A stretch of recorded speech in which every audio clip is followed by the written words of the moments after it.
One of the first things you may notice about a knight in this game is that they have two sides. If you'll take a look here, you can see that.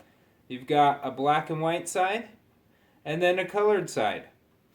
These sides help determine if the knight is active. When you hire a knight, you must pay 1 ore and 1 wool to hire that knight. Those go to the bank, obviously, just like Catan. And now I've hired the knight. I can place this knight in any intersection that my road ends on and that does not have a settlement, city, or metropolis. So basically my options as the orange player here is this intersection, or here. Even though this intersection is shared by my road and someone else's, I can place a knight at the end of the road. This also has an interesting effect of blocking the other player's road. Until that knight is removed, they can no longer build a road here.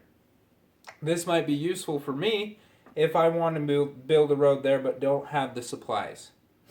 Now that we've placed our knight, let's talk about activating it, because the black and white side, like I said, is inactive or deactivated. It can do nothing essentially. So, in order to activate it, I would need to pay 1 wheat or grain. So I pay this and I activate my knight. That knight can now take an action. But hold on, not really. You see, he can take an action the next turn.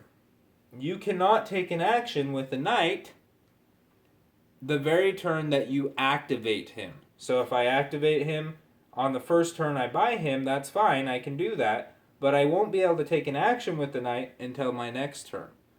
As well as if I didn't activate him the first time, but I activated him next turn, I would not be able to take an action with him till the following turn after I activate the knight. At which point I can take the action.